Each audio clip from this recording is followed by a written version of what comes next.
Okay. Good morning, everyone. Thanks for joining. So it's a pleasure to welcome you on our 46th edition of the Sunday Synergy virtual webinar. Now, at AI Agile Synergy, we are always, committed to bridging the gap between the industry and the academia. That's our continuous endeavor. Now, with that mission in mind, we are shifting the spotlight back to where workforce readiness truly begins. That is the classroom. Now, today we look forward to understanding the perspective of our academic leaders who play a pivotal role in preparing the next generation of the talent. Now, artificial intelligence is redefining industries faster than ever before. The question is no longer which programming language should students learn. Rather, the real question is, are we preparing students for careers that may not even exist today? Now, as AI automates coding, analysis, and the routine knowledge work, the future belongs to the professional who combine the deep domain expertise, interdisciplinary thinking, creativity, and the problem solving. Now, join us for an engaging panel discussion where the leading academicians from diverse discipline come together to explore one of the most important questions facing education today. And what is that? That is the disruptive technologies, emerging careers, and workforce readiness. Are we really preparing students for the world ahead? Now, in this panel discussion with our eminent academicians, we are going to explore that will computer science remain the default career choice in the AI era? Are interdisciplinary programs become more valuable than the traditional degrees? And how important are the core engineering and the science discipline in an AI driven future? What skills will employers actually value over the next decade? And finally, how can education and institutions redesign learning for an AI first world? Now, with this brief context, I would like to welcome our esteemed group of panelists. So let me just start with Professor Dr. Shondeep Nondi. So he's an assistant professor in the Department of Electronics and Communication Engineering at Koldani Government Engineering College with over 23 years of academic and teaching experience. A senior member of IEEE and the IEEE Geoscience and Remote Sensing Society. His research primarily focuses on 5G, 6G, wireless communications, quantum communications, Internet of Things, and optical communications. Through these teaching, research, and publications, he continues to contribute to advancing next generation communication technologies and engineering education. Welcome, Dr. Nondi, in this panel. Thank you, Shubhendu. Next moves to, next moving to Dr. Kunik Palodhi. He's an assistant professor in the Department of Applied Optics and Photonics at the University of Calcutta, over 14 years of experience in optical instrumentation, sensors, and imaging technologies. A former ISRO scientist and engineer, he earned his PhD from Loughborough University, UK, through research funded by the Engineering and Physical Science Research Council and the National Physical Laboratory. His expertise spans optical metrology, interferometry, image processing, non-destructive testing, and advanced sensing technologies contribute to cutting-edge research and innovation. Welcome, Dr. Palodhi, to our discussion. Thank you so much for the lovely introduction. Thank you. Look forward to the discussion. Thank you. Thank you so much. Now, with this, let me move to our next panelist, Ms. Purva Chakraborty. She is an academician, educator, entrepreneur, and technology evangelist with over 2 decades of experience in higher education, educational technology, and industry-oriented trainings. She serves as an assistant professor at UEM Kolkata, is pursuing research at NIT Patna, and is a co-founder and director of October Technology and Services. Passionate about technology-enabled education. She actively promotes AI STEM and AI STEM faculty development, innovation, entrepreneurship, and industry academia collaboration while mentoring students to become future-ready professional. Welcome, Ms. Chakraborty, to our panel discussion. Thank you. Thank you for And this. finally, Dr. Dibbojit Lahiri. He's an associate professor of biotechnology at UAM Kolkata and a distinguished researcher in microbiology, microbial biotechnology, and antimicrobial resistance with over 100 scientific publications and an H index of around 33. His research spans biofilms, antimicrobial resistance, environmental biotechnology, and innovative microbial applications. Through his research, publications, and international collaborations, he continues to advance biotechnology solutions addressing critical healthcare and environmental challenges. So, welcome, Professor Dr. Lahiri, right in our discussion. Thank you, Mr. Pal, for the wonderful introduction. We will look forward to the upcoming discussion. Thank you so much, sir. Now, let's first start with electronics, semiconductors, and the AI revolution. Now, as AI adoption accelerates, the spotlight is often on software and the algorithms. However, every AI application relies on powerful hardware, from semiconductor chips to processors to sensor, communication system, and edge devices. Now, with India's semiconductor mission, chief manufacturing initiative, and increasing investments in electronics manufacturing, demand for hardware talent is expected to rise significantly alongside software expertise. So my first question to Professor Nondi, as AI applications depend heavily on hardware infrastructure, are we entering an era where electronics and semiconductor expertise become as important as software skills? Over to you, sir. Okay. So it's a very good question. And I can say, yes, in fact, artificial intelligence actually does not exist in isolation. And you can see that whenever AI is actually familiarizing within the normal people or for the students, they initially thought about as a software revolution, a big software revolution. But ultimately, as the AI is progressed in its way, and we are entering into a smart communication or artificial intelligent network designing, then you can say that not AI is not dependent only on the software algorithms, but it needs the backbone, where the backbone remains in the hardware, where Right. the hardware needs the basic thing that is called the processor. Actually, AI is doing with a large amount of data. So Excellent. who will process the data? So that is the processor. So whenever we are dealing with the processors, we are actually entering in the electronics data. So that means the semiconductor devices. And you can see in today's world, the big semiconductor companies like NVIDIA or Intel, etc., are investing billions of dollars to design the new AI adaptable processors, Correct. which cannot be done with our normal CPU that we are using today at home. And we need a different processor like GPU or TPU, etc. So they are actually moving or shifting their focus to design a more adaptable processor, more fast processor.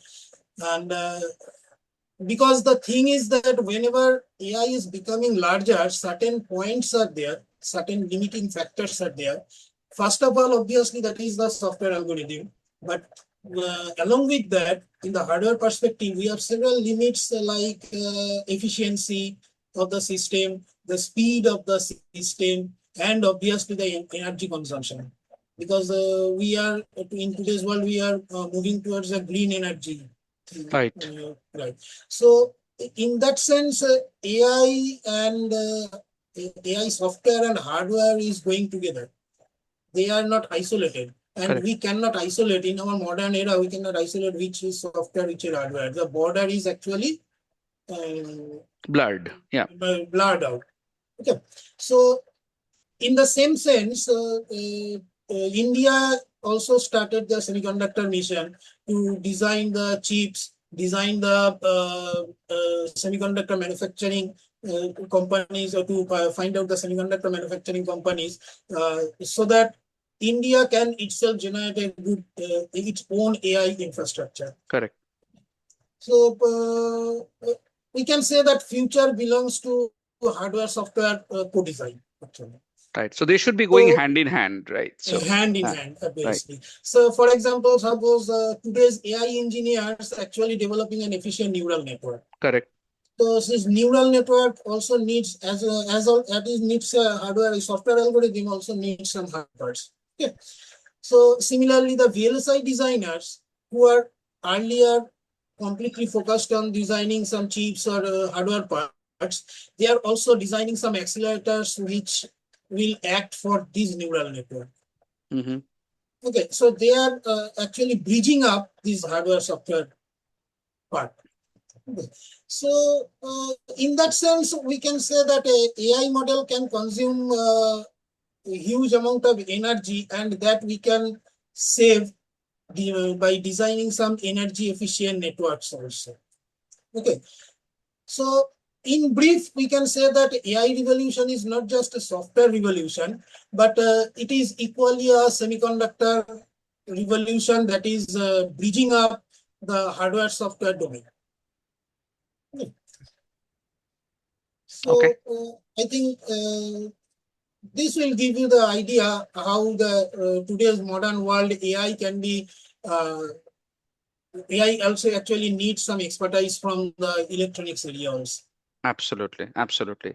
Now, thanks for briefing on that part. Yeah, of course. Like, and most importantly, if I remember correctly, when we did our study in the electronics, right, radio physics electronics, that time also AI is there. It's not nothing new. It's just right getting democratized. It is reaching to the mass now, right? Now there are again various reasons behind that, but ultimately the truth is, right, AI can only work when the infrastructure is present. Unless and until the infrastructure is present, right, AI can also be can also like right, it could be an overhead also. So semiconductor, these things, the basic electronics, right, the need of the basic data is not going to go away, right? As you rightly pointed out, sir, these should go hand in hand. Now let's move from the basic electronics or electronics communication to little, right, quantum technologies, etc. So I would like to just focus now on photonics, quantum technologies, and the next wave of innovation.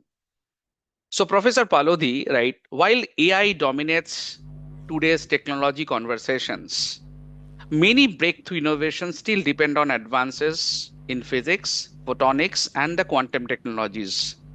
From high-speed optical communication and the LiDAR in the autonomous vehicle to quantum computing, quantum communication, medical imaging, precision sensing, and space technologies, governments and industries worldwide, including India through National Quantum Mission, are making significant investment in those areas. Now, as these technologies mature, they're expected to create exciting opportunities for physicists and engineers.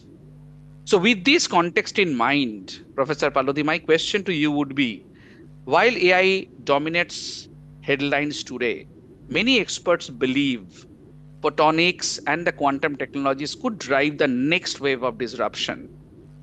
How close are we to that reality? Okay. And what opportunities should students be preparing for? Over to you, sir. Okay, thank you. So, uh, first of all, taking a cue from Professor Nandi, what he said, that the hardware backbone is as much important. I would just point out to the panelist and other audience today that after the LLM models, which we are now using regularly, be it ChatGPT, Grok, or uh, Perplexity, or Claude in very recent terms, the company which has earned the most value is NVIDIA. Correct. So Dr. Huang very recently has said that students should not, focus so much on coding and AI and others, but learn Precisely. basic sciences or even basic studies like history, geography, much more, compared to focusing too much on a set of skills. Rather Correct. than, he suggested that people should go back to the basics of the subjects again. So that is a very, very important cue coming from the leaders of the industry. Agree. Secondly, AI was there, and the thing of how different bioorganism, which is the most complex form is human, how it thinks, that research was going on in different fields. Even Watson and Crick, who invented the genetic model, uh, Watson and Crick, I think, developed or went on to do research on consciousness for a continued period of time. Mm-hmm. So therefore, the how different human things and how computer can be connected, or how different devices will act smartly, that research was continuing. Very Right. recently, due to the advent, or I think what the term which you have used, democratize, that probably has sent the waves in the general population, and Correct. AI has become a buzzword. So this is one part. Now, I think Professor Nandi already pointed out that AI needs a backbone. Now, True. if we dissect the backbone, so how a AI gets trained to a large set of data. Agree. So for that, you need very high connectivity, and so that connectivity comes from optics and photonics. So where you, due to the advent of very recent sources and detectors, faster transmission through optical communication ports, these are actually generating huge speed in data transfer. So therefore, when a particular system is running, the interconnectivity from the processor to different positions are getting much more faster. True. And that is why newer data centers are coming up with a completely new set of technologies. Additionally, because of these high speed data transfers, we also need to look out that for every chat gpt image we generate, about 10 to 12 liters of drinking water, pure quality drinking water, so Right.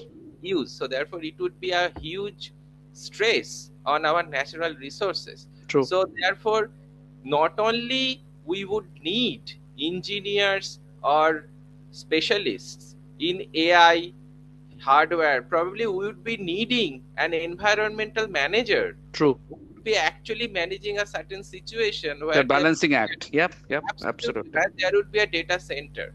Mm. So people will be probably finding out, as we have seen after the change of government, Marco Rubio has visited West Bengal. So Mm-hmm. probably people are actually looking for regions where there is abundance of water, True. Yeah. place their data centers. So therefore, this is a very, very new phenomena where the hardware part, I would say, as a software, as a theory existed, but its fruit is, it is coming into fruition to general population, so it has become a buzzword. But to integrate to the hardware would be a very new thing, and to manage the environment would be a very, very new thing. So therefore, that is going to generate a lot of new jobs. Now, coming to photonics, I think already part of the photonics in communication and other part is mentioned, but additionally, what is happening is, I will just give you three terms in photonics. So we started with optics, then it became optoelectronics, now we are in photonics. Correct. Photonics has become an umbrella term because it comes from photon. So now we think light as a particle. Right. Optics was a, previously optics used to be where we can use different components of, like lenses, mirrors, and other different parts, which actually deals with how light propagates and how we can image, how we can use it. Right. Then when semiconductor joined optics, it became optoelectronics, where we started LED, Mm-hmm. different photo detectors. Now photonics is actually clubbing all these terms together. So finally, we are nowadays we do not use the previous terms like optics and optoelectronics. We completely use photonics. Now, photonics therefore is encompassing the large bulky hardware of optics as well as the tiny small chips which are optics. Now, I think our previous speaker said that there would be number of chips which are being redesigned. Now, there is a term in optics which we always say that electronics is riding a piggyback ride on optics, because all these chips are made from semiconductor wafer and the masking is done through optics. Correct. And very recently it was reported that we have reached 1 nanometer level for a Wow. chip, and that has become possible due to the finest optics and UV light which has been shined on it to put a mask on the photoresist. So therefore the entire chip design to the bulk optic design of that masking machine, this will be a future. So therefore what we are dealing with is the traditional whatever technologies which are coming, but what they are making is a combination of different science and technologies.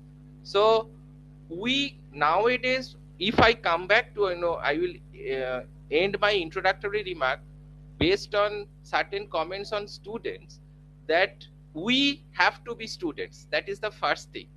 So the way we have learned that different subjects are separate box, now that isolation is going off. So therefore we have to move to different technologies, we have to learn different technologies. Additionally, the students who are coming up, they have the whole bunch of information available to them. Now they have to collate the information and choose their own specialization, because as you have said, it is not possible to guess what are the job roles or profiles will become after 5 years. True. So I will ask myself as well as focus my students that instead of learning what, learn why, and Right. focus on new, development of newer skill sets. So that would be my introductory remark. Thank you. Brilliant. Thank you. Thank you, Professor Baladi. Wonderful. Now, excellent explanation of photonics, right? What are the prospects, right? How electronics and photonics can again bridge, how together they can bring in speed and all those stuff. Brilliant. Now, coming to what is normal now, a future and what is coming up, the future of the software careers in the age of generating AI. Now, generative AI has rapidly transformed software development. Now, there is a famous saying that is AI going to take away our job, right? No. So the people who are aware of AI will stay, but people who are right, I mean, or people who are kind of enabling themselves with AI, there is no reason that they should be fearing. And also, not only that, AI would create a lot of other new jobs as well, right? So these are all cliched pointers. Now, today's AI tools can generate code, debug application, write test cases, create documentation, and even assist with the system design. So while some routine programming tasks are becoming automated, organizations are simultaneously increasing investment in AI powered software, cloud computing, cybersecurity, data engineering, and intelligent automation. Now, rather than replacing the software professionals, the industry appears to be redefining the skills needed for future engineers. So, with this, my question to Ms. Chakraborty would be, with generative AI now capable of writing code, testing application, and automating development tasks, should student be worried about the future of the software career? Because they are kind of thinking that, okay, what should I do with programming if AI is doing the programming for me? So how would you like to address this situation? Over to you, ma'am. This is a very good question, and it is coming all and all from various areas, from the industry as well as from academicians. And the entire buzzword of AI has become such that, in fact, our various stakeholders, if you say, if we talk about parents also, they are also in this humdrum, and they come and they are speaking like we always want, if anything of AI is what they are wanting. Now, what I heard from the speakers already in this particular discussion board, a very good point came out from this discussion as of now is we must return, or we must not return actually, we must actually stick to our basics. I think this is a very, very important thing which is touching each and every industry, and it is touching each and every one of us. When I talk to my students during my classes, or I talk to professionals also who have just joined the industry, they are also coming into this fix, and they keep on telling that Claude is coming. Already Anthropic has come, and Table 5 was like raging in the market. People were like, everything's gone. I mean, the I'll talk about the diaspora of I mean, the industry here in India is mostly service oriented. Now, the entire industry is also shaking as to what is to be the next thing. Like, are we going to remain in this service industry, or are we going to move on? So, Absolutely. where are we going to move on? Yes. So, where are we actually going to move on? And again, if the industry is shaking and thinking, where are we going to move on? I'll tell you, the academics is shaking much, much more, Correct. because we people are actually trying to build money. Actually, the industry will face this at a later stage, but Right. academics are facing it at a very early on stage. Agree. Now, when we are trying to place our students, why I'm talking about this, we deal with computer science. True. So, computer science students coming to us, maybe they are very good graders also, Hmm. getting very good grades. They are very good coders also. But the idea is, what happens to those good coders? So, the essence is what we are now trying to instill among students is that whatever history of technology if we go through, every major innovation, let's say we have moved from high level programming languages to cloud computing or whatever Right. it has automated certain tasks. Correct. Obviously, these tools were brought in order to automate things Hmm. and in order to make things faster. Now, Optimize. Yeah. yes, correct. Optimize is the correct word. So we are thinking of software careers, but I'm telling you very on a very positive footnote that software careers are going to grow. Hmm. Grow in what sense? That means, see, Gen AI is a powerful tool. Now, if you use it as a tool, and skilled people normally use it as a tool, if it is used as a tool, fine. However, if we think that everything, whatever we want can be generated with AI code, yes, it is. But what students need, or developers in modern times need to understand is that user requirements. Then we talk about system architecture, Correct. then trade-offs like security trade-offs, then communicating with stakeholders. Now, these all things are totally human. Now, generative AI can assist us on automating our code or writing test cases, debugging applications for us. So it makes our work much more faster, and things become much more easier on part of the coders. But what coders need to do, or what software engineering professionals have to do, is they have to evolve. And how are they going to evolve? Is they have to touch their basics, and they must have very good communication skills Correct. so that they can address as to what the customer is actually wanting. Now, what the customer is going to say is that, since I'm going to bill you, they also know the Claude is here, and anything which was done is, let's say, 30 days of billable hours is now, let's say it's done in 5 hours or 2 hours or whatever it is. So they will be now thinking on those roads. So if they are asking logically that if things have to be done fast, fine, you have all the tools. In fact, the organizations are also providing tools to the people who are going to work with it. So you have to be very good with these tools. That means you have to know how to use these tools. Copy pasting will not always help, because you have to sense out. Because whatever the LLMs are generating, we have seen now LLMs hallucinate, or Hmm. AI hallucination. Now, what happens is that what LLMs are generating, experts need to understand whether it is correct, whether it is correctly defined and correctly brought about. So you have to have experts who will be finding out areas where these hallucinations are taking and how to move out from those hallucinations. So I Brilliant. feel there is nothing to worry on this sense, but again, you cannot be complacent also. You have to evolve, and as it is, history says that survival of the fittest. So this is the time, correct time, right time for computer science engineers or people who are going to come to this profession or students coming to it. I believe they need to innovate and ideate out and think about in a different perspective. Excellent. Now, you brought a very good point, Ms. Chakraborty, that communication, right? So, which we typically call writing a good prompt. Now, we know that there are a lot of low code, no code tools available, and these days, right, AI can generate the entire tool, but ultimately, you need to understand the customer problem and articulate it properly so that, True. right, the entire logic can be built by AI and can be so. Communication will become a very, very important skill, and prompt is essentially going to be a very important skill that, in fact, we have seen that, right, at our age, those who are having non-com science, we did not even learn because people are kind of having that anxiety in mind. Okay, after 45 years, do we need to write Python? Absolutely not required.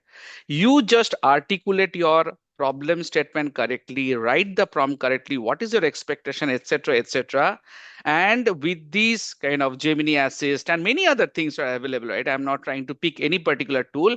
The entire application can be built. So people who are having very good domain knowledge and as well as good communication skills, so they should not worry as well, right? So now, right, very good point, very good point, thank you so much. Like, we'll come back again on this one. Now with this, let's shift our focus to one of my personal favorite dimension for at least today's discussion, because so far what we have talked about is coming from quote unquote so-called pure science. Now people have this misconception in mind that, okay, I am studying PCB, physics, chemistry, biology, do I need to learn AI, whether AI will matter, right, to my education, my career growth? That's something what we need to bust, right? That's a myth. Now, recently I was right taking a session in Maulana Azad College for the zoology students, right? And trust me, they are kind of overwhelmed having seen the importance of AI in their area, because when we started the conversation, they were kind of right skeptical, they were kind of right taking a backseat. Oh, what will I learn, right, something like that. But later, when they did the workshop, when they understood the prompt engineering, how they can apply that in their area, they were kind of overwhelmed. So their kind of matter of shyness, the anxiety, the insecurity was completely going away. So the time has come where we should encourage the people, irrespective of the domain, whether it's a humanities domain or a commerce domain or biology domain, right? So AI is going to be very important. Now with this, I'll come back to Professor Lahiri, right, where we talk about where AI meets biotechnology, transforming healthcare and life sciences. Now, AI is no longer confined to software, right? As I just said, it is rapidly transforming biotechnology by accelerating drug discovery. In fact, healthcare, we are seeing immense potential, right, for the AI. And I'm sure, right, if we were not only exploring AI in the last 2 or 3 years, it has been there for the last decades or more. Now, enabling precision medicine, improving disease diagnosis, advancing genomics, and supporting personalized healthcare. So from AI assisted medical imaging to protein structure prediction and synthetic biology, the convergence of biology, data science, and AI is opening up a entirely new possibilities. So India is also expanding investment in biotechnology, digital health, vaccine research, and biomanufacturing, creating exciting career opportunities for the next generation. So my question to you, Professor Lahiri, that the convergence of AI and biotechnology is accelerating breakthroughs in the healthcare, drug discovery, and genomics. What are some exciting developments students should be aware of? Would you like to explain? Uh, Thank you, Mr. Pal, for the wonderful question. So, at present times, with the invention of artificial intelligence, biotechnology has been a very profound subject where there is a huge implementation of artificial intelligence. Now, why I'm talking about this? Because I, as a teacher, often come to a question from the students: what is the use of artificial intelligence in biological science? So, there was a myth that biological science is a subject where you need to mug and you need to vomit. So, this myth has gone totally, because it has been observed at present times most of the engineering fields, science fields are working on biological data sets. Agree. It's computer science people, other mechanical engineering people, they are working on biological sciences. And what are they working on? They are working on the data generated from the wet lab, and that data is being fitted to a model for prediction of some output. So this concept is very much needed for biological science students also, because at first, let me start with the concept of drug discovery. Now, when initially this discovering of drugs required a lot of time, it's a time cumbersome process, because I know people who started their drug discovery work in the early career. When they are in the fag end of their service life, they are still in the process of drug discovery, because with every drug there are success failures at every point of time. But Right. with the AI we can uh, screen millions of drug in a small period of time, True. where we can come to a understanding, okay, out of millions of drug I can work with 50 drugs in my wet lab data. Hmm. So when we are screening from millions to 50, that means I am saving I am being economical, because every millions of drugs requires a huge amount of money involved, where we need in the process of screening.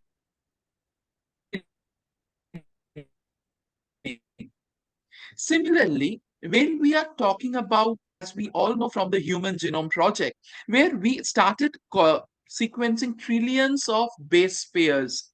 And this trillions of base pair sequencing requires a very long period of time. And what happens with the AI tool, we can make the process in a shorter span of time. True. Similarly, when I work in the field of antimicrobial resistance, Hmm. and I have seen recently one of my article came up and it's gaining a huge follow up with the article, where I worked on the proteins which are causing the antimicrobial resistance in the bacterial cells. Excellent. And there are large number of proteins which are present in the bacterial cells, which are responsible for the development of resistance against the conventional drugs. Hmm. And this is the challenge of the healthcare sectors, that with the development of resistance in conventional drugs, and we have already seen a pandemic, and the upcoming pandemic is a pandemic for antimicrobial resistance. And that is Hmm. more harsh, because there won't be any drugs to treat the person, because the people are showing resistance to the conventional drugs.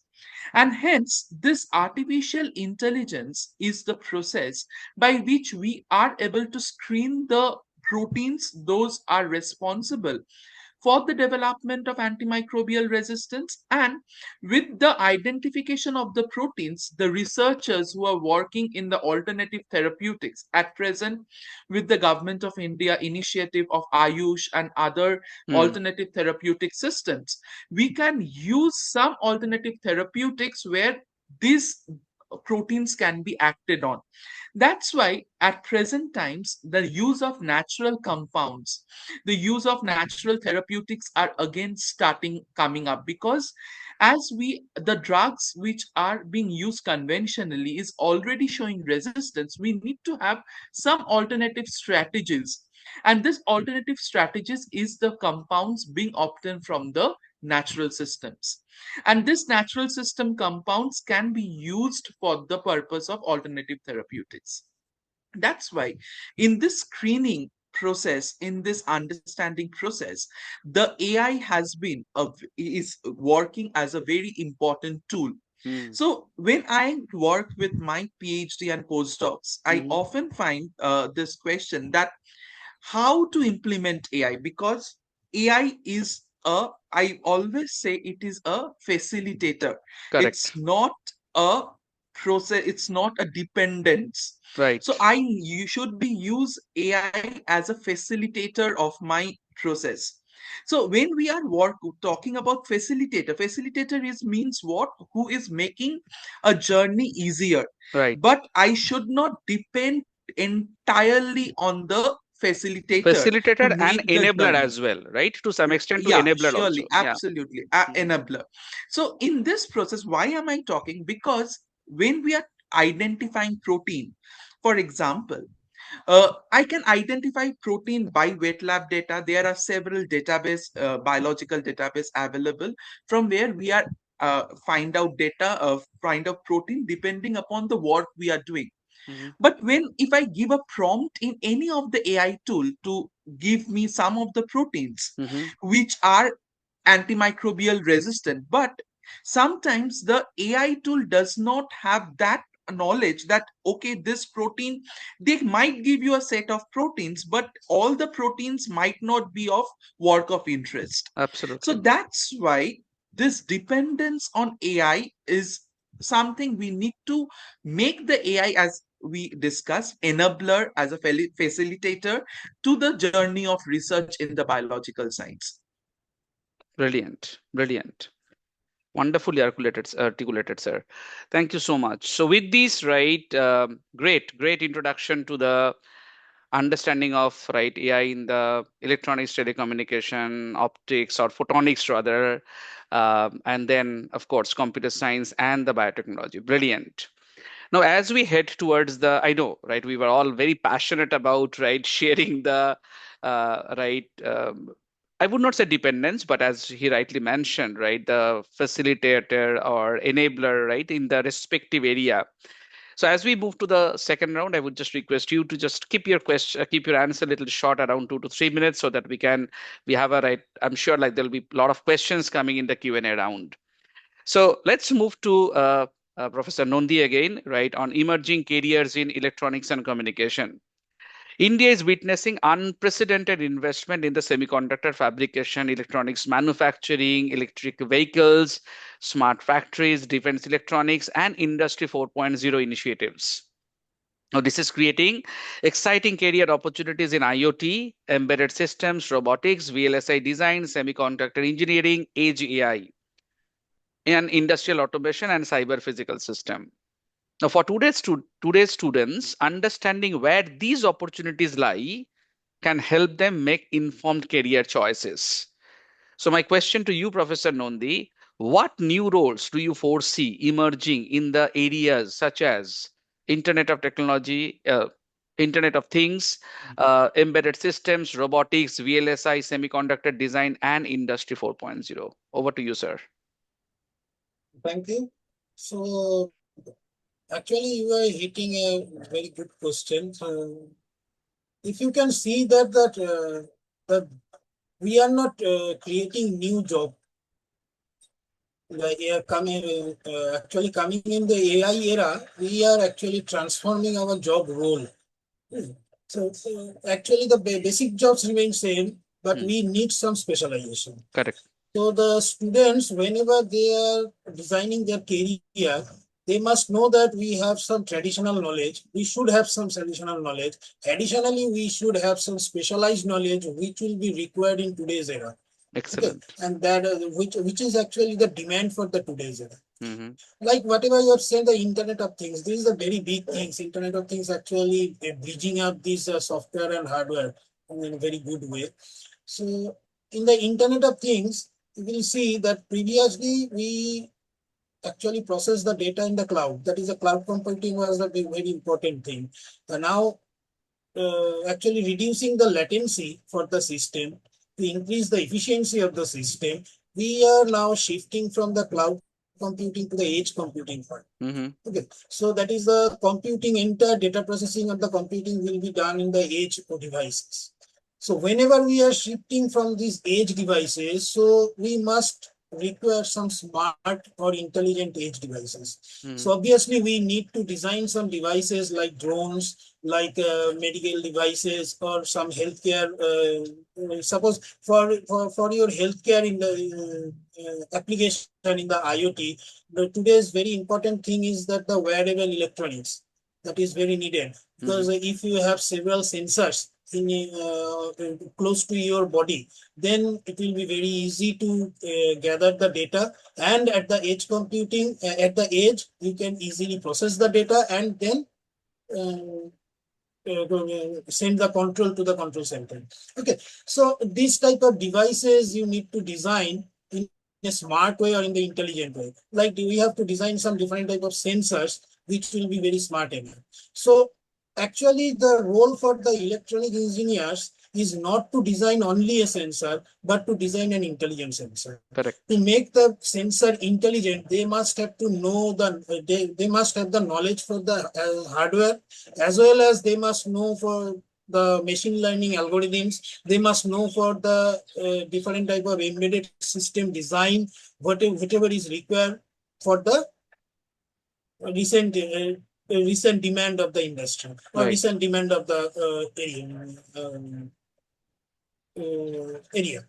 So actually the main thing is that I can say that these type of engineers with the specialization of the edge computing, I can say that they are edge AI engineers. So that is a very beautiful job role that is coming out in this today's era. That is edge AI engineers. They must know about the embedded system. They must know about the machine learning. They must know about the hardware optimization technique also, so that our system will particularly match with the recent demands. Similarly, in the IoT domain, whenever you are going to design a safety system, okay, so for the safety system, like in the aerospace system or in the healthcare system, you can see that today we are using the blockchain method, digital twin technologies, and the cyber physical systems. We are designing different type of algorithms so that our firewall system will become much stronger. So in that sense, we also require some IoT security engineers also. So these IoT security engineers need not to be a separate stream that can come out from the normal stream like electronics engineers or electrical engineers or computer engineers everywhere, but with a specialization, a specialized domain of knowledge, how the security system like these digital twin technologies or the cyber security system will work, cyber Right. physical system will work. Okay. At the same time, whenever we are actually designing the firmware, we actually going to the big data mining processes for the AI, like for the chat GPT, or like in that case, we have a big data mining process. So in that big data mining process, we need to shift from our normal or traditional processor to real-time operating system. Okay, so in this real-time operating system processor development, we also require to know about not only the hardware part, and also we as well as we require to know about the functional operation of the or the software design part or the computing part or the coding part of the system. Right. And So in sir, that sense, not to interrupt you, but just to add to one point, like I really like the way where how you are kind of bridging the measure and the specialization skill. Would you like to just touch upon a little bit on that NEP system? How is it helping you to right yes. coming up with this kind of mixes? Right. We have a very short time, so I'm just asking. Let's little bit focus on the NEP part, which can help the audience right to understand how we can mix up these things. Okay, so in these type of things are also coming out in the national education policy. The national education policy is actually giving you that suppose you are entered into a particular course, suppose electronics engineering course, and in this electronic engineering course, you need to at some point you find out that the market demand is that I need to be specialized in some, suppose whatever you say, uh, suppose in the computer vision specialization. Okay. Okay. So for this computer vision specialization, what I need to study some specialized subjects, special subjects, which is generally not included in the traditional electronics and communication engineering. Understood. So NEP is giving you the idea that in our traditional subjects, we have to choose some elective subjects in for third year or fourth year.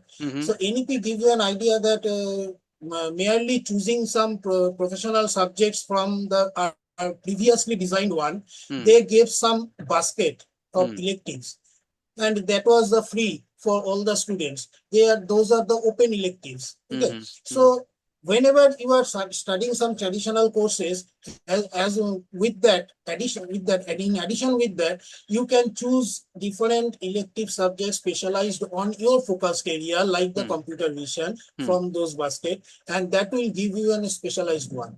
So whenever you are at the end of your course, when NEP give you an option to find out a dual degree nature, because in traditionally, whenever we are going for the electronics and communication engineering, at the end of the course we are getting a certificate that I'm a graduate in electronics and communication engineering. Understood. But in nowadays, if you are choosing a certain topics or certain courses from the basket in a certain way, so that your specialization can be covered within this computer vision technology, Right. then you can give you a degree, and that degree is called a dual degree, where the major degree will be in your electronics and communication engineering, that is you are graduated, and there will be a minor degree that will be awarded. That minor degree will be in the computer vision technology, like Excellent. that. So Excellent. in this way, we are actually generating some engineer who are actually interdisciplinary in nature, not only in the electronics core industry, or not for the electrical core industry, not for the civil core industry or any other, but they are multidisciplinary in nature. Okay, so Brilliant. okay, so whenever they are going for the job role, they going to the industry. So industry, as per their requirement, they can choose different type of engineers. Like whatever you are saying, that industry 4, actually industry 4 is a bunch of the different disciplines in the same in this area of the AI. So whatever I can say, that industry is becoming smart, that is smarts manufacturing engineering, that is there. Industrial automation engineering is there. So for this industrial automation engineering, we require industrial automation specialist. So Wow. industrial automation specialist must know some part of the mechanical engineering also, though, so that they can create more efficient industrial machines, and also they have some automation knowledge also will be there, so that they can make it more smart, more intelligent. Brilliant. Okay, Brilliant. so there is an interdisciplinary thing. Similarly, digital manufacturing engineer. So in the digital manufacturing engineer, so we are designing some digital electronic devices in this way, but we are also focusing on the thing that the digital devices can be smart enough to be integrated into the today's modern demand, to Correct. meet the today's Correct. modern demand in the software part. Right. Okay, so actually I can say this, all the domains are converging. All the domains are converging, not diverging. Like in the traditional area, who are the civil engineer, they must know only how to build a bridge or how to build a building. Okay, so whenever there is some there is something other networking purpose is there. No, and in that case, they on industry need and several person Right. who knows that specialties. But nowadays, we are finding industry is finding for the multidisciplinary knowledge, so that one person can deal 2 to 3 works. Okay, Excellent. here's the knowledge on that. So So to that is the summarize, main. like what you are saying, yeah. So to summarize, in the interest of time, that your core skill will remain same, but you are making them industry ready by Yes. right changing or customizing the job roles, right? By bridging some major skill as well as the kind of I mean, some minor skills, right, as per NEP, so that they can become industry ready. So You know, I in think brief, I can say that the engineers should have the hardware expertise as well as in software intelligence also. fantastic, fantastic. Thank you so much, sir. Thank you so much. Now, with this, I'll quickly move to Professor Palodhi. Right, we all have been knowing, right, since our graduation days, physics is the mother of all subject. Now, as AI becomes increasingly accessible, Students often wonder whether traditional subjects like physics are losing relevance or not. Yet many of the today's more transformative technologies, including semiconductor, like as Professor Nondi said, quantum computing, photonics, robotics, satellite sensor, batteries, medical imaging, and advanced communication systems, are fundamentally built on physics. AI may accelerate innovation, but the physics continues to provide that scientific foundation that makes these technologies possible. So, my question is, with your vast knowledge, students often ask whether foundational subjects like physics remain relevant in an AI driven world. How important will physics continue to be in shaping future technologies? Over to you. Okay, so uh, I would take recourse to yeah, I would take recourse to Richard Feynman. So who said yeah, instead of me being the culprit here, let me quote a big fellow. So Richard Feynman actually believed that everything is physics. Okay, so everything. So how everything is physics? So biology. Let's start with biology because Professor Lahiri is here. So biological systems are nothing but clusters of different atoms. Okay, Correct. which behave in a different way than atoms do. So so from there, if it is atom, then it should be obviously related to chemistry, and Right. if it is related to chemistry and we go to atoms and molecules, then obviously it would be physics. So Absolutely. in fact, he went on to, I think famously, those who have read Richard Feynman's book, he has had a glass of wine, and he said that within this glass of wine I can see the universe, and universe is physics. So Correct. therefore, so be that way, but I would say that physics will remain relevant. But here we are talking not about whether physics is going to be relevant, but whether physics is going to be relevant in the sense whether it would generate different jobs, it would Absolutely. generate business. Mm. So already the conversation which we are having, it is happening due to physics. So obviously I expect that Zoom is employing thousands of employers, so thousands of employees. So therefore obviously it is being the way we are able to visualize each other is through a CMOS camera, which is Correct. due to physics. The light which is just now shining on us, it's due to physics. So therefore let's not debate whether physics is going to be relevant, but the way physics is taught, or in fact for that matter the way our students are being taught, that Mm-hmm. has to change, so that Absolutely. the students can become, uh, as I think our previous professors already said, that they can become more self-oriented. When someone is employing them, they can be proactive. Correct. When we were growing up, we were 80s kid. So in our house, if there was a spark plug or something fuse, we used to replace them with a small screwdriver and everything. Now what is happening is, now the entire building is concealed wiring, only we can see the switchboard. So therefore that hands-on experience of dealing something, correcting something, repairing something, that is getting lost. But in addition to that, now students or kids are more exposed to a lot of gadgets. Correct. So therefore with those gadgets, they can actually explore a lot of things. So I think what my experience in being in other country and learning their experience from them, so I saw that a class 6, so in UK I saw that a class 6 students group, they were sent to see a car. Okay, Oh, and with the measurement tapes they had to measure how much is the width of the dicky or trunk, or what is the measurement of width. Now in our lab where I used to work, there was this demonstration of BTech students who were seeing Fourier series, which wow. are essentially sine waves. Okay, Mm-hmm. so what they were doing is they were strumming the guitar and those there was a audio sensor which could have put into the CRO and they could see. But when they were asked, write down the Fourier series, F0, N, cos n omega, and all those, they couldn't. Where Indian students would do it, Japanese students would do it, Chinese students will do it. Okay, so Asian students are inherently good in maths, calculating.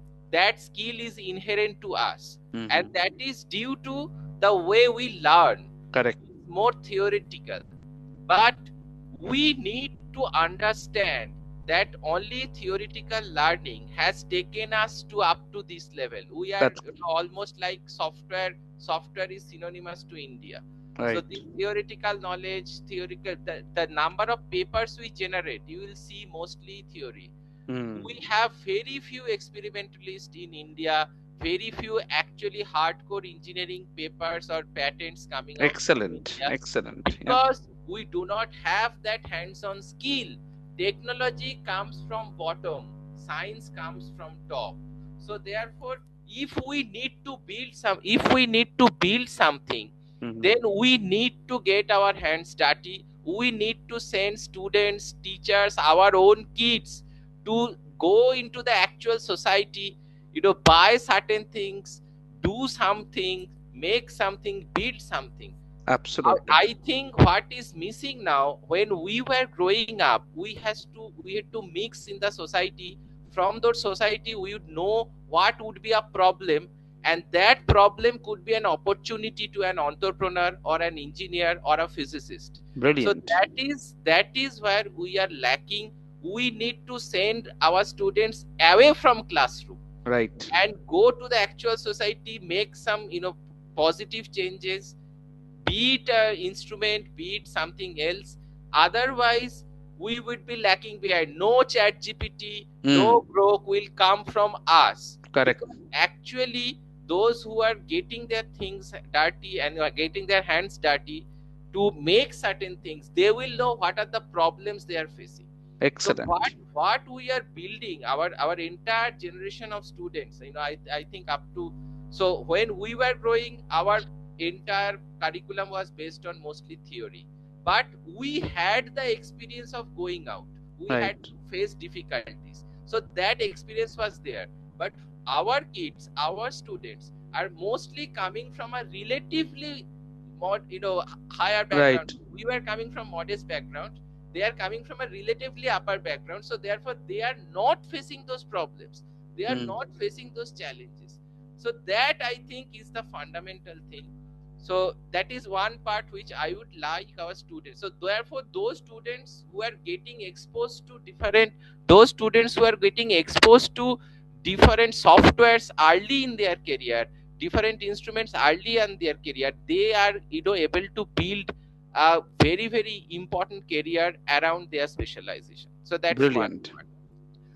This is about teaching. Secondly, coming to what will happen to quantum and photonics or physics.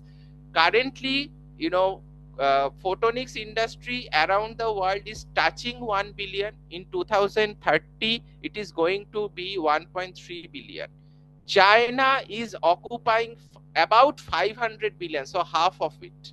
Okay, because China has done a lot of research, reverse engineering to build things, and these building things have enabled them to generate the next generation of factories where there is not a single person working.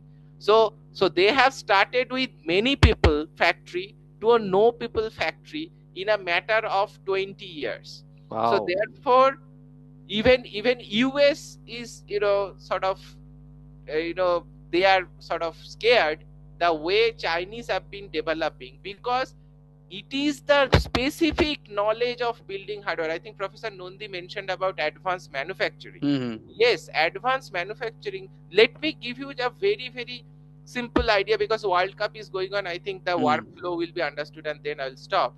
So photonics is about 1 billion. Quantum is deemed to touch about I think about 1 billion or something like. Photonics is a 1 trillion. I beg your pardon. So therefore, all these technologies come up, many recent startup is coming up. Now let me, very recently there was a lot of halla gulla about a particular ball, how whether it has touched the hand of a footballer. I'm not naming the teams here because there can be different supporters. So therefore they have used this technology of sneakometer, which Correct. we used. Now within the ball, so previously, let me bring in the photonics perspective also. So we see the ball through a zoom lens. Now earlier zoom lens had to have about 4 to 5 lenses. Now it has about 8 lenses. So you see the zoom lenses, size of the zoom lens is getting bigger and bigger. Now with the zoom lens, now there is automatically connected CMOS chip which is connected to a program. So therefore, whatever resolution or enhancement or difference in that can be done. So through this, people can see very closely whether there is a foul, whether the ball has touched. Despite that, there are certain confusions. So within the ball, there is a sensor which can minutely sense whether there is a very small touch or very minute touch to the ball. Right. So therefore, what is happening here? A workflow which was predominantly based on imaging, now it had to employ a sensor to the actual object. So Right. this is how the entire workflow is getting built up. People who are actual footballers, actual coach, they are being employed to modify this or optimize this technology. So Correct. there would be always place for experts, and to Right. be an experts, our students are spending their time on clearing different exams, IIT, NET, and UGC, NET, and all this. Whereas in elsewhere, in Western countries, from class 8, they are going for internships.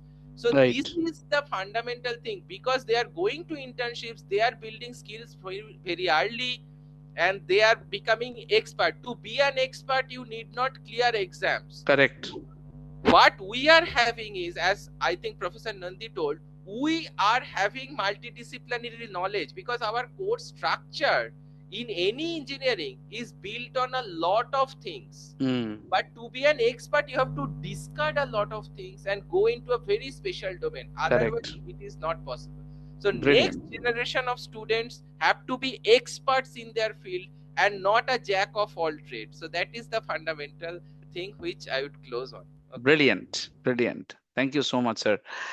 Now, I mean, can't appreciate more, right, on Professor Nandi and Palodi, right? The way they have explained like NEP as well as the next generation teaching and how we should be encouraging students not to become jack of all trades, but to become an expert, right? And start experimenting those instead of only focusing on theory and just getting marks, right, or in the exam. But unfortunately, the our society is like that, like so. But now, coming back to Professor Chakraborty again, right? Human skills in the AI-driven world.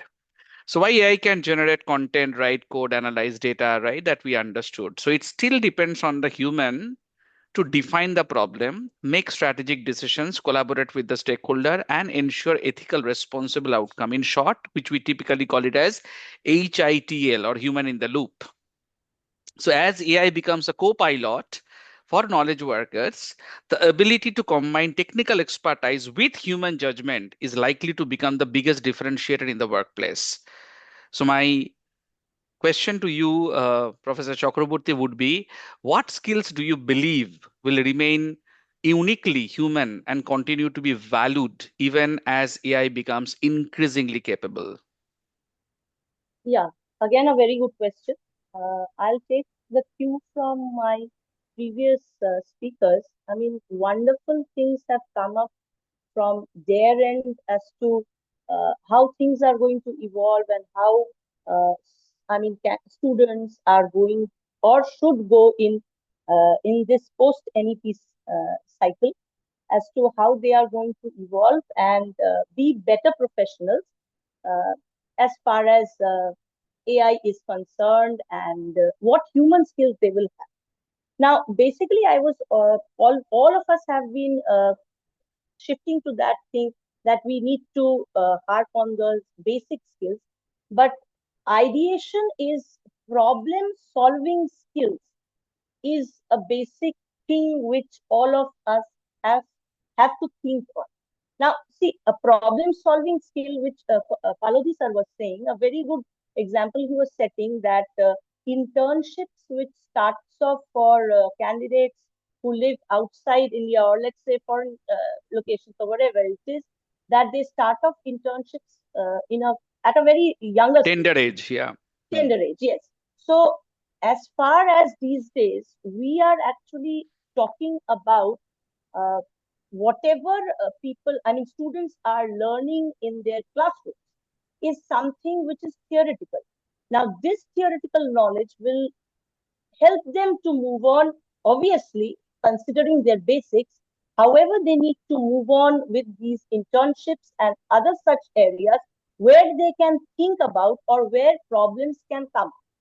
What we do is, since our students are sometimes, when they are not into internships at classroom teaching, what we generally do is we stick to UNSDG goals or UN Sustainable Development Goals. So Hmm. there are 17 Sustainable Development Goals which UN has already set up. Okay. Now these themes keep on changing as the days goes on. Right. So these 17 goals and the things, if we keep on exploring, if the students or the candidates who are going to move on, they are trying to explore one of the pain points. So these pain points, if they keep on touching and they think on and they try to explore these areas, so they can work with experts, obviously. Suppose if it is working on renewable energy, people working on renewable energy, so they need to tie up with experts and they need to work out on these areas so they can build on solutions or skill set which will help these people. So basically, when we talk about AI, or people into computer science, if you are talking about my domain, if I talk about, so computer science professionals would then have to move on to these interdisciplinary areas, because Hmm. unless and until they move on to these interdisciplinary areas, Right. the skill sets of, you say, uh, like design thinking, system design, etc., which are everything of design. Now, if you talk about design, now design is something which is a plan. Now, Correct. this plan is not available from before. So, Hmm. what we do is whatever we know or whatever inherent qualities we have, and putting towards some theory which is already in place, we try to explore. Correct. So, this exploration, this point of exploration is necessary. So for computer science professionals, there would be nothing simply to stay in their own area. They have to explore. They have to explore with, let's say, professionals who are electronic engineers, or the people who are like civil engineers. Hmm. Suppose I can give you an example. If suppose a civil engineer beforehand, they were simply working on, yes, only bridges, etc. Now suppose if that bridge is, that bridge is already in place, and there are some leaks or there are some resilience testing. Correct. Now what happens? You have several images in the, you have several images. Now you can apply computer vision technologies and computer vision in your area or your application to find out leaks or loopholes in that particular design which is already in place. So Absolutely. before coming in place also this design, you would need professionals who are experts at it. So what happens is that I am telling that AI, I mean, civil engineer also has to explore and also has to take up on the tools, and computer science engineers, they have to move on. They have to move on with these people who are into various industries. And in order to provide a problem, a solution to their problems, they would actually harp on some human design traits or human traits which will actually help them out in coming futures as it is. Brilliant. Brilliant. Thank you. Thank you, ma'am. Yeah. Now, coming to the last question for our, I know it's a fantastic discussions going on, and we no one wants to stop here, but yeah, still this is the last question for Professor Lahiri. So why AI skills matter for the biotechnology students? So let me set a brief context and we'll directly go to the question. So modern biological research generates enormous volume of data, right? As you rightly said in the very beginning, from DNA sequencing to protein structure to clinical trials and medical imaging. Increasingly, AI and the computational tools are helping researchers uncover patterns, predict outcomes, and accelerate scientific discoveries that would otherwise take years. As biology becomes more data driven, right? Again, as you pointed out, interdisciplinary skills are becoming essential rather than optional. So, future innovations, right? My precise question would be future innovations often emerge at the intersection of the disciplines. How important will it be for the biotechnology students to acquire computational and AI skills? Thank you for your question. Just to understand, a basic difference between a bio, first, I am starting with this context to make the audience to understand better. A bioinformatics and a computational biology, a basic difference is that a bioinformatics is the outcome of any process, and a computational biology is the background work which is actually resulting in the de- deriving of result from any computational technique. So that's why, being a biological science domain person, I always ask my students to follow the AI concept in, not in terms of hardcore programming knowledge, but to understand that how AI prompts would help us to generate some accurate understanding of a pathway. So if I am, as you correctly mentioned, that we are the decision makers or question setters. So if we have a proper problem statement and we want to understand that what can be the several pathways of achieving the goal, so a person having a basic knowledge of artificial intelligence would be able to make the process in a much simplified and easier manner. So, as my previous panelists all emphasize that yes, this AI is a knowledge where a student should be inherited of, because this knowledge will be making the work of any person, any researcher much easier. Like in biological science, as a huge data is generated in every aspect, whether it might be a genomics part, whether it might be a proteomics part, where a handling of huge data is very difficult. And from that, due to this concept, if we think the concept of NCBI, the concept of various data, biological databases actually came into account for handling of these databases. And this databases handling has in AI has a very predominant role in this handling of the database. So that's why a student, when we are talking to the student, when we are talking to the budding researchers, this budding researcher should have the basic concepts that how AI prompts would be making their problem solving capacity in an easier manner, nor using the AI to solve the problem. So AI should be, the prompt should be making the process in a simplified manner. That is my lookout in this entire discussion. Excellent, excellent. Thank you so much, sir. Thank you so much. Now, with these, right, we'll conclude the conversation, right? And we would like to go for a little bit fun activity, right? So it's a quick rapid fire round. So I'll just start with Professor Nondi. My first question to you would be, sir, if you had to recommend just one specialization for an electronics student graduating in 2030, what would that be and why? Very difficult questions. Various specializations are there in modern demand. Just for one, But what do you think one about? topic, one specialization I can remember while I am designing the syllabus for the university, that IIT Jammu is offering is a subject that is called AI-enabled embedded system, or in short, you can say the embedded AI. Embedded It AI. is a very good specialization. I think in today's perspective, students should choose. Okay, okay. So next question would be complete this sentence in just one line. The biggest opportunity for electronics engineer over the next decade would be. The biggest opportunity for the engineers about the next decade will be designing an intelligent hardware for the Designing an AI-driven world. intelligent hardware. Okay, Hardware for the brilliant. AI-driven world. Wonderful. Now, coming to Professor Palodhi, photonics or quantum technologies, which do you think would be creating more jobs in the next 10 years? I would say in first 5 years photonics, and then another 5 years quantum. Okay, first 5 years photonics, another next 5 years quantum. Okay. If you can just hold your microphone a little closer. In one I'm sentence, sorry. yeah, no worries. In one sentence, convince a class 12 student why studying physics is still one of the smartest career choices today. Because you will get a good wife if you are a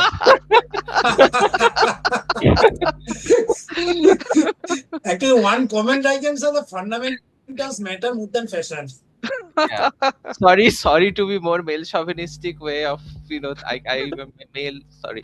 Yeah, so you will get a good companion, so that's Uh-huh. first thing. Because most of us who have been to, physics related engineering or all, we used to see that there were much less female, so therefore we had to sort of compete to, choose the right companion from that very little set of whatever biological data we had.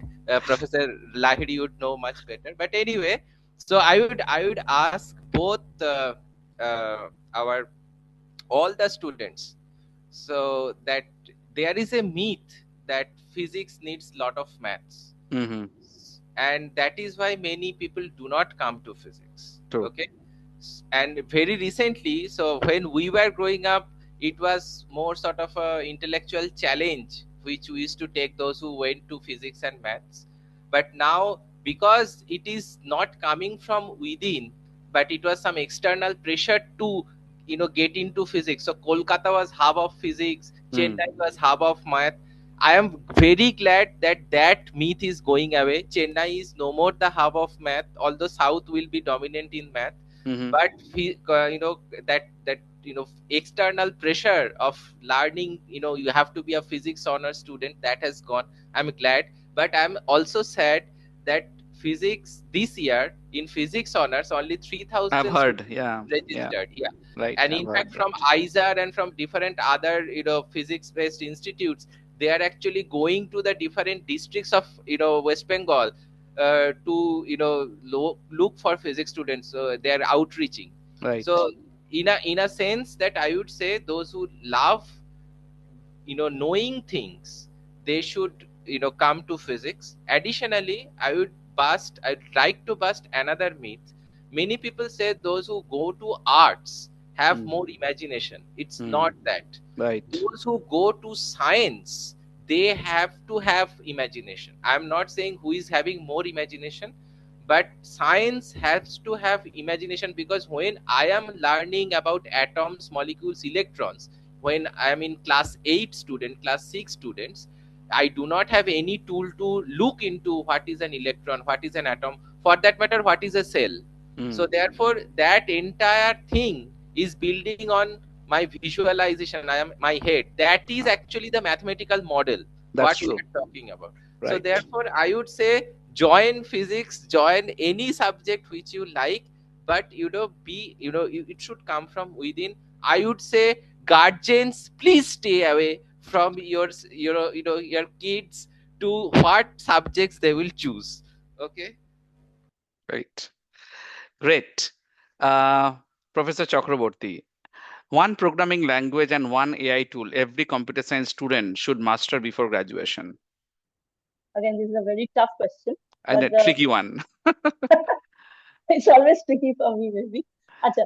So, programming language, Python, I believe, Hmm. because Python is something which is uh, which is to be used for AI, machine learning, anything, Right. automation, cybersecurity, wherever you talk about. So, Python, I think, is the one and all. I think as of now, a programming language which is not only for computer science, it's for the entire community of students Hmm. who are going to come from interdisciplinary subjects also. And tools, yes, AI tool, we have a lot of them.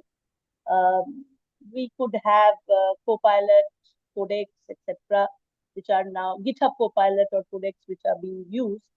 And yes, I think students need to move on and try to test out actually, because Correct.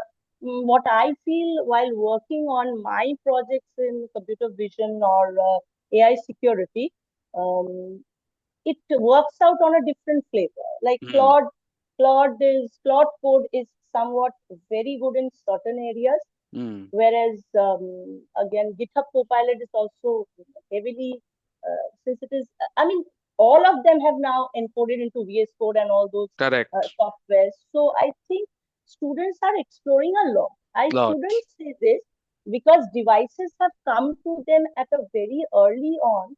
Mm. So when we guide students, or I mean, I think all panelists will be actually agreeing with me. The students are far more tool specific. They are very much aware of what tool is in the market, which does They are very much this, and whatever. informed. They are very much informed. Very informed. I mean, I learn from them as far as Correct. tools are concerned. Okay, and that's a very good thing.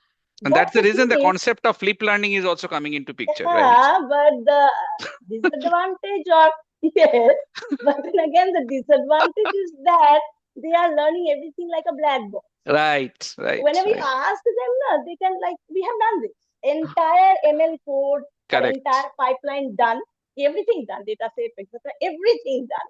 Right. What have you used? What algorithm have you used? What hyperparameters were used? How Black did you do box. the hyperparameter tuning and everything? They are blow blank. Madam, let Correct. me see, sir, let me see what we have done. Like the people, I mean, so I know this happening with youngsters as small as my kids, like one who is in class 4, maybe.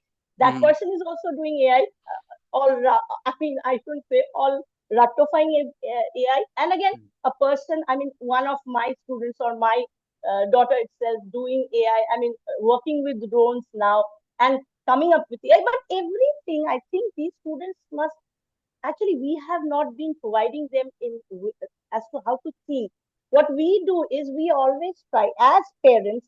Now I'm talking in terms of as parents, and then I'll talk in terms of educators. When we talk in terms of parents, we try to put them in a rat race. So they are in a rat race, like sir was just now saying, Palodi sir and Shomdeep sir was also saying, like parents are coming into this, like Hmm. which subjects they should do. So parents say, hey, you have to do AI because all people are doing AI, all are doing computer science, so you have to do computer science. So it's not like that. The student has a passion for certain things.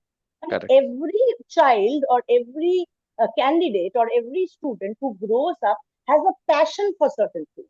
Now, Right. it is very, what to say, we do not understand as parents also or as educators also what is this passion in the student. Now, if we can Excellent. understand this passion in the students, then whatever tools it is there in the market, they know all those tools far better than we know. Like we 90s or 80s kids know far lesser than them. And they need to move on to some passion, whichever passionate area. Let's say it could be physics, it Right. could be mathematics, it could be Hmm. statistics, or it could be biology, Hmm. or it could be civil, it could be any other thing, it could be humanities also, or it could be law. So it is like students have to now explore what is it they actually want Right. along with the tools. I Right. believe now you said democratizing AI, it is not actually democratizing AI, it is actually democratizing a passion also. I mean, if we think in that manner, passion needs to be democratized now, and everyone, I think, must follow the passion. At this juncture of my life, I feel passion is the only thing which will actually drive you. And what happens is, let's say I'm working on a project, it's for long, I'm not getting into it, or I'm not fixing certain things, I leave everything. My passion is listening to music, so I go and Right. listen to music. True. And I'm True. charged. I've seen many a times simply listening to a musical instrument or so. When I come back, I'm far more recharged. I Thank mean, you. I do Thank not, you. yeah, yeah. Thank you. Yep. Okay. So coming back to Professor Lahiri, quick rapid fire two. Um, if a biotechnology student could learn only one additional skill outside biology, what should that be? This is a very good question, which I often come with when I interact with the students. I always say that when a student working in the field of biological science, bioinformatics, especially keeping in a biopython in Mm-hmm. mind, that is a very important additional skill that every student learning in the not only biological science but any other field of science which is actually helping as a computational person as a in my words as a computational biologist that would make their work in much simplified and easier manner. Okay. Which excites you more in the next for the next decade? AI powered drug discovery, personalized medicine, or synthetic biology, and why? Okay, so this is another very good question, and all actually, I have to be diplomatic in this question because all the three important domains are very much important in the upcoming future, True. like AI driven drug discovery, which is actually the need of the time hour now. Right. Then AI driven personalized medicine, because nowadays every hospitals will be coming up with the uh, medicine counselors who will be actually Mm-hmm. counseling the patients about the type of medicines we should be having, why and why not. Mm-hmm. In fact, if you come up with the latest notification of the government of India that the syrup should not be given to any patient over the counter, it should be only given after prescription prescribed by a doctor. Oh. So this components where the medicine counselors, where that is where the AI driven personalized medicine will be also very important. And similarly, the genomics portion, the synthetic biology, Mm-hmm. that is also a very important part because of handling large amount of genomic data. That is also very important where the AI is playing and it will be playing an important role, where we can use those genomic data in understanding the genetic abnormalities.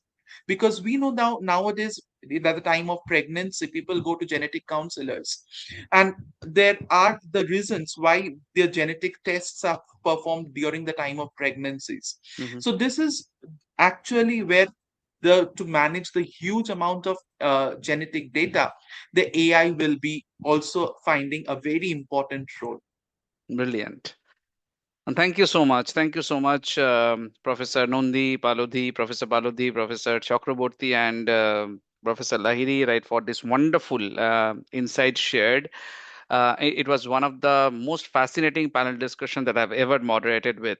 Now, with this, right, we would like to just open it up for the questions. Anyone has any question for them?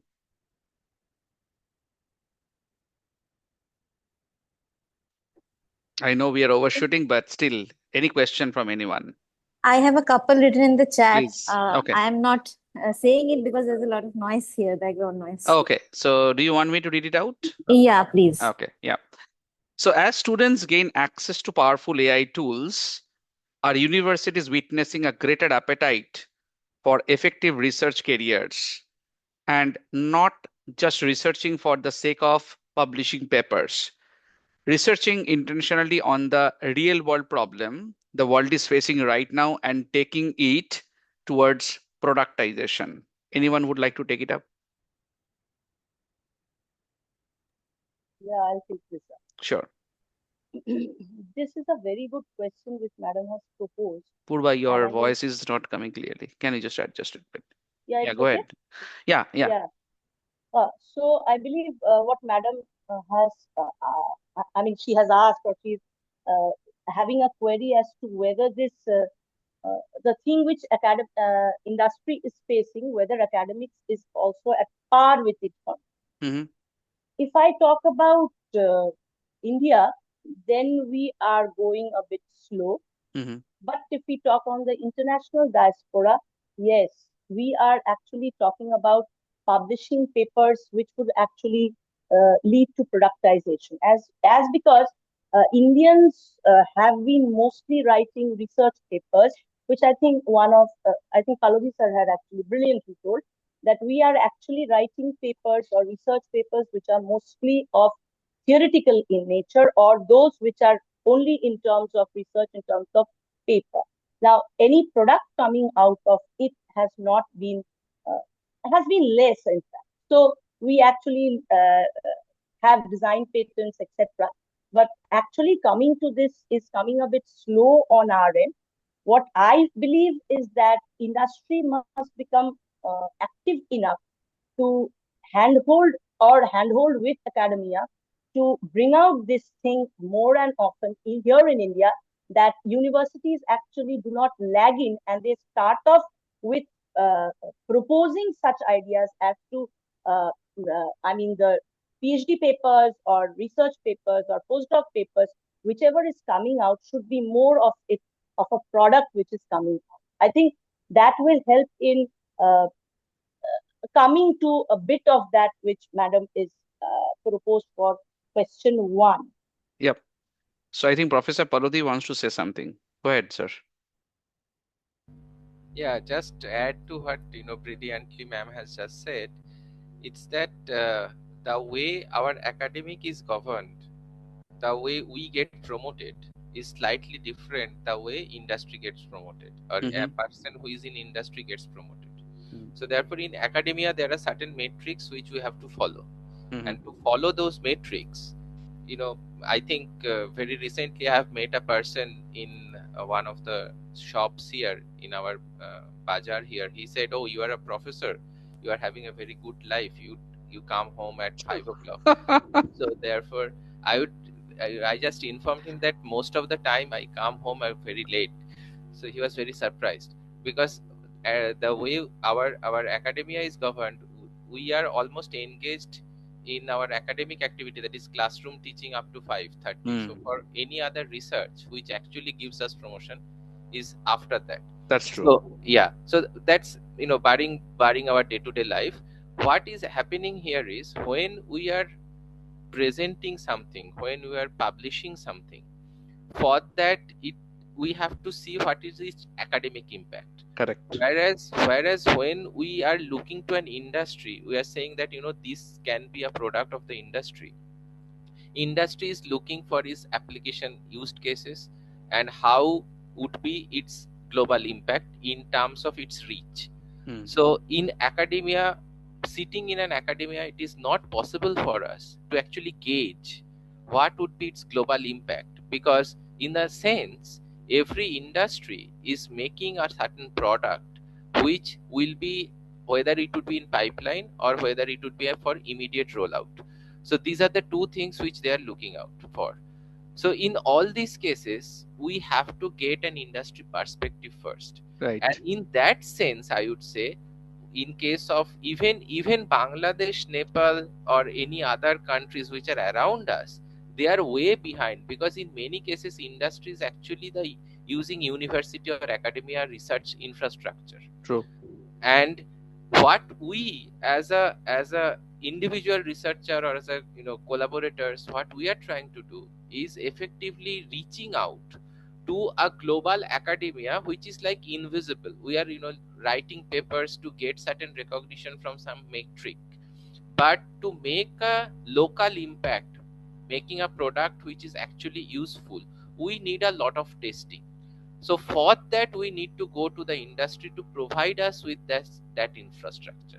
So these are that, I think this is the major disconnect which we have in India, I would say in specific. Even our neighbors are way going ahead with this.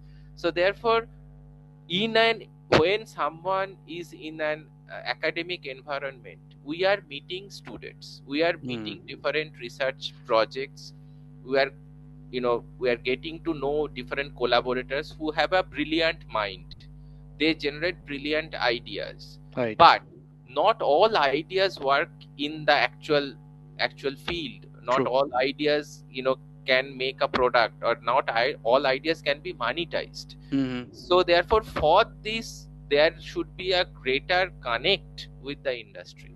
True. So that would be my take on this. Brilliant. Now, the second question is, what challenges do education and institutions face in managing the cost of AI adoption while ensuring equitable access for all students? Anyone would like to take it up? What challenges do education and institutions face in managing the cost of AI adoption while ensuring equitable access for all students? One thing I can say, hello, am I Yes, audible? yes, yes, yes, very much. Go ahead. One thing I can say that for the non-residential colleges or universities, actually, where the institutions, major problem they are facing that whenever they are giving the AI access to all other students, actually in the rural areas or in the low income group category students, they have difficulties to access those devices actually. Mm. Okay. So that is a major problem universities are facing, one thing. And another thing they're facing that the So in government summary, what grant you are for trying to say is like the infrastructure is not adequate in the kind of once you go into the rural area. Like rural urban maybe, areas. right? Yeah, okay, got it. Urban maybe right, Hmm. rural area, at most broadband internet connectivity is also very Right, poor at those right. areas. Mm-hmm. And one second thing that I have a point that actually for the government institutions or the PPP model institutions, government funding is the major problem because Correct. for designing a good AI infrastructure, you need a huge cost. It is Mm-hmm. a, it you need, so government funding is a very difficult thing, as a very Right. important thing. Brilliant. Okay, I think the next, Ms. Chakraborty, go ahead. Yeah, I think sir is quite correct on this area. Like government funding is really a problem. When I Mm. am visiting, I'm telling you, whenever I am visiting my alma mater, that is Calcutta University, Mm-hmm. sir, whoever it is, I think they always keep on telling me or any Mm. of the people who are coming down or working with him that it's a big challenge when we are wanting the GPU support itself. Mm. So, getting a basic GPU support now is a basic essential area where you need to work on AI like computer vision and image, etc. Such areas basically.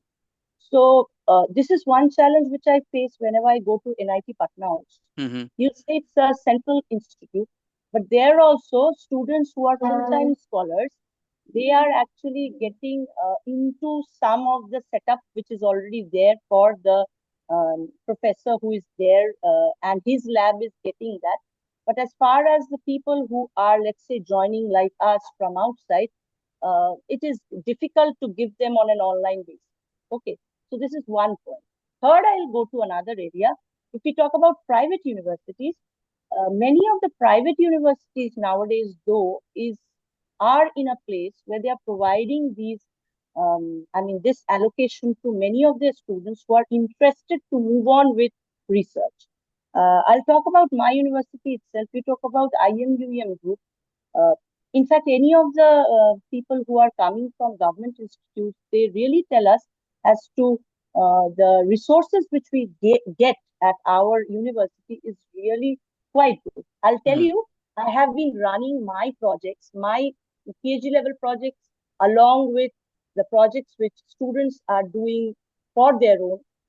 All these projects are being run at the university labs itself. We have the IDC labs, Okay. and these IDC labs are well furnished with at least PCs or the desktops which are very much effectively there for students. And Mm. those students which are obviously interested, they actually come to these labs and utilize them. So as far as that's why I gave three scenarios. That means two public universities. One is Calcutta University, premier one. Right. Another is NIT, so a centrally funded Correct. institute, and another is a private institution here in Kolkata, Okay. and which has far less resources. So the thing is, democratizing of these resources is Mm. very much needed. I think students who are coming to the public universities, if I go by their the way in which they are grilled and they are taken in, are far better as compared to the ones who go to private institutes. So obviously, the government institutes, I think, funding from government agencies or PPP model, if it is possible, private partnership or the private investments is very much needed at this point of time, which actually US, China, etc. already have. In fact, a very small country as Taiwan is also having. So True. that's why we as in India are actually lagging behind. Our private institutes, I mean investors must think on this. And hence we should actually talk about innovation cells or incubation cells where actually this partnership can come up. So students or candidates can pitch into these incubation systems and they are given funding. So if funding is very much needed at this point of time. If funds are not provided by the private investors, I think India would lag behind. Whatever we are talking about, all these things is basically We will only the generate the idea, but the idea will be taken by funds. the right And Western country and exactly, they the will discussion will go productize. on and on and Correct. on, but funds is what actually runs everything. So that is Absolutely. basically needed. Right. I think a question from Amitabh is for Professor Lahiri. With respect to major AI disruptions in the biotech field, how students selecting biotechnology in academics can ensure their relevance in future?